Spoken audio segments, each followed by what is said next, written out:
everyone, and welcome back. This is going to be a yappy one, so get your cafecito, and we are going to finally discuss the moving breakdown for March 2026, which is a wild thing to say, so have at it. I'll wait. All right, we ready? We ready. Okay, so I have been putting it off because I wanted to tally essentially all the numbers together of what did it cost to move 1 hour away. So I want you to factor in two things. Yes, I did go over budget. Like, spoiler alert, right off the dome, went over budget. Two, I had about, if I'm being totally transparent, I had a $500 for mortgage or whatever random payments might have come up saved already. I also had $200 saved away for decor as well. That is not my dog, that's my neighbor's dog.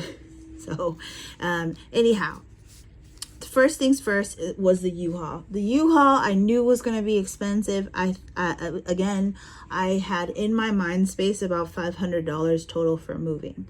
So that's with U-Haul, that's with gas, that's with food, etc. So it came out to $247. The reason it was so high, initially it was like $220 or something. It was so high because yours truly forgot to park in the correct parking spot. So they had to lock my car in with their equipment. That's my fault. I have not rented a U-Haul in a very long time.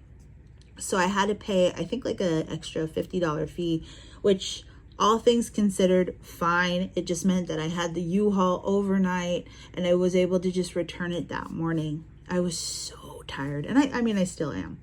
Home Depot. This is the one that definitely shoved me up and over my budget, amongst other things. I rented a Home Depot truck for an hour. The guy was so mean. His name was Rodney. Rodney, man, I don't know what I did, but you were mean. That said, it was $120. I put down a deposit of $150. This all went on the credit card just to make space for fluctuation. So yes, unfortunately, I am back at like $3,500 on my credit card, but that means that's just going to be prioritized and paying off. The dump. Ooh, there's a wasp right outside my house. Okay, so there is there was some fluctuation between how much it would cost to move the couch versus if I just dumped it myself. So my friend's little brother, Lucas, thank you so much from the bottom of my heart, helped me dump it for $35. That saved me $250, which is crazy. This number is crazy, so I'm glad I didn't settle, and I waited a little bit. So I wasn't able to totally and completely move out that Saturday, but I was able to get rid of the sofa.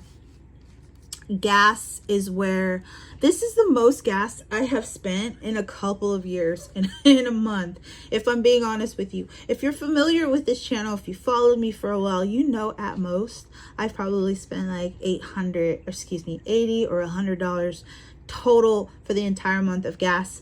This month, just for moving, it was $132. Why might you ask? Because trucks take a lot of gas, a whole bunch of gas. So each gas refill, and mind you, it wasn't even a full tank, was $50. So all that added up was $132. And to add insult to injury, I was taking the SR99 tonneau, so I have $1.55 to pay off through WS. That won't break the bank, thankfully. So I think this one is important and not talked about enough. I did provide the crew Krispy Kreme donuts and Starbucks. Listen, this is what I had energy for at the time. Please do not judge. And tip, because it was a married couple, it was $100. This is what I could do. I know that tip would probably be closer to $150 and $200. This is what I could do. So just take that for what it's worth. My cat is gonna jump. Oh my goodness, she has been on one today. So some miscellaneous pricing we need to discuss is the fact that first and last month's rent was due for the 14th. So because of that, I paid $1,900. Mind you, I had already saved $500, right?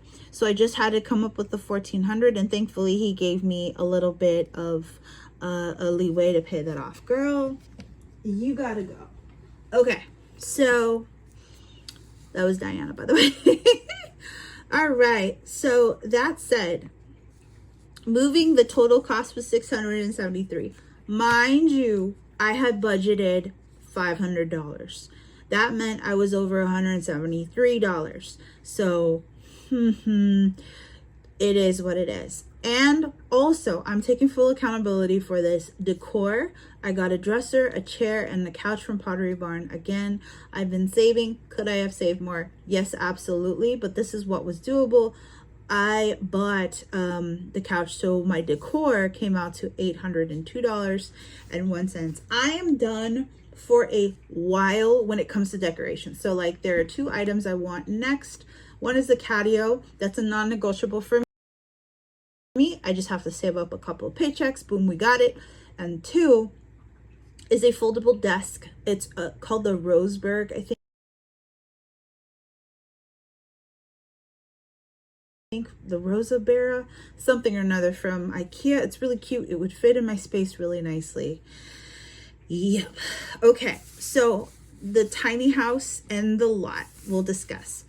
How much did the tiny house cost? So because there was a special, this is like a once in a lifetime deal with Pacifica, for me at least. They lowered the bar of entry to $2,900 in order to kind of set your space, set your lockdown, whatever. It wasn't the full down payment. I was initially paying $15K for the down payment. However, because of my upgrades, I did owe $1,000 more. So all together, all in, including the origination fee, the down payment, the extra payment, and origination fee was $18K, about $18,000. My one of my relatives helped me with $7K, and initially I had asked for $10K, but they said no, which is completely understandable. I have never asked for that type of help in my entire life. My grandmother, when I was unemployed, had helped me out with like gas and food when I was unemployed. However, when it comes to large life expenses, never in my 38 years on this earth have I ever asked for help until this moment. That's not a good thing. Plenty of people's parents, grandparents, blah, blah, blah, help them out when it comes to these life expenditures. I'm not alone. So this like pull yourself up by your bootstraps kind of thing is total BS in this country, especially in expensive states where a lot of parents, not mine, but like a lot of parents pay for their children's rent well through college. So I don't want to hear it. Straight up. Okay. The house itself is now, what's owed on it is about $67K. That's all in. So this is something I plan on doing within the next 3 to 4 years. If I like hold the line, essentially, that is the goal. That is the plan. Monthly, I'm paying $717. I want to also give people fair warning. If you live in a permanent foundation, not a tiny house, but like a regular house, please do not disclose this information because people can find you through YouTube. That's how one of my favorite YouTubers was found, was through her cost of her house. Luckily, this is not permanent foundation for now, and I can disclose that. Okay, my lot rent, which is I think is wonderful and unique in and of itself. My lot rent is $950. I don't have to pay utilities because it's all included. It's about $100. So without, like, if I had no utilities whatsoever, it'd be $850, but because of that, I have it's tacked on, and I do not pay for Wi-Fi.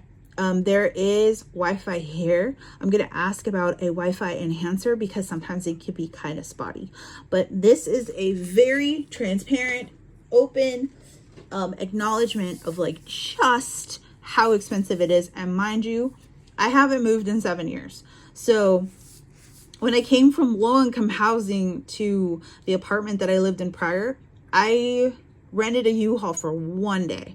I essentially rented a car twice, which it is what it is. I'm grateful I was able to do so. I'm grateful I had enough credit to do so. And now I have to just kind of go back into my savings challenges, which mind you are already saving up for it, and pay that off. You know, it hurts. It doesn't hurt, but it you know, it kind of stinks sometimes watching your balance go back up, but that can be paid down. And that's my initial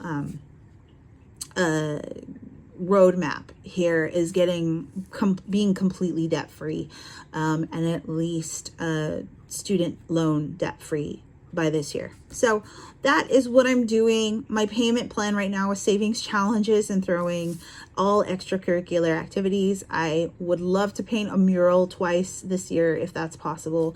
I'm still a working artist. I work full time, but I know some of you were curious. Some of you are like, how do you do this? And my best advice is to please do your research before you jump into this. This was 5 years of research, let me be honest, 2 or 3 years of like serious savings, and then I got unemployed, and then I got back onto the horse.